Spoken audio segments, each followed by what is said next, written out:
جس بزرگ نے امام زمانہ سے ملاقات کی ہے اس کے انٹرویو چھپے ہیں ان کے. آغا حسن ابتہی نے لکھی ہے, اردو میں چھپ گئی ہے, اب ولی العصر ٹرسٹ نے چھاپی ہے, ملاقات با امام زمان. اس میں ایک عنوان ہے حضرت عباس کی مجلس میں امام زمانہ کی حاضری. میرا جی چاہتا ہے مجلس پڑھنے کو اور آپ کی حوصلہ افزائی کی وجہ سے.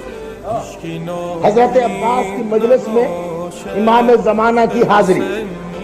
آغا حسن ابتہی لکھتے ہیں کہ ایران کے ایک بزرگ مجتہد قافلہ لے کے حج پہ جا رہے تھے. صبح حج پہ جانا تھا, رات کو انہوں نے 2 رکعت نماز ہدیہ امام زمانہ سرکار بقیت اللہ پڑھی اور گزارش کی کہ مولا مجھے کوئی خاص ہدایت فرمائے حج کے بارے میں. تو ابھی وہ دعا مانگ رہا تھا کہ ایک نورانی کرسی لگی, سرکار آ کے بیٹھ گئے, اس نے قدم بوسی کی. حضور کہتے مبارک ہو, اللہ تجھے حج کی سعادت نصیب کر رہا ہے. سرکار کوئی ارشاد فرمائے, ہدایت کرے. سرکار کہتے ہیں باقی ارکان حج تو اسی طرح سے پورے کرو جیسے فقہ میں لکھے ہوئے ہیں.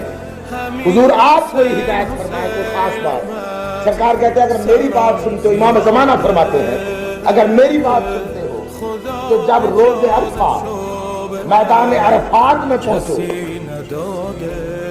یوم عرفات جب میدان عرفات میں پہنچو تو وہاں ایک منادی کرنا کہ جتنے شیعہ نے حسین ہیں وہ سارے اکٹھے ہو جائیں, اور وہاں ایک مجلس کرنا یوم عرفات میں,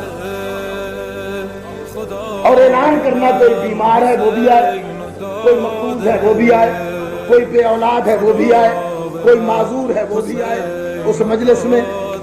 اور میری ہدایت یہ ہے کہ اس مجلس میں عباس ابن علی علیہ السلام کا ذکر کرنا, وہ مجلس جناب عباس پہ پڑھنا.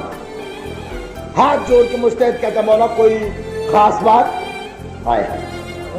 سرکار امام زمانہ فرماتے ہیں خاص بات یہ ہے جہاں مجلس عباس کے نام پہ, جہاں ذاکر عباس کا ذکر کرے, محمد سے عسکری تک ہر معصوم میرے جد امجد میری ڈیوٹی لگاتے ہیں کہ میں کائنات کا نظام چھوڑ کے اس مجلس میں جاؤں,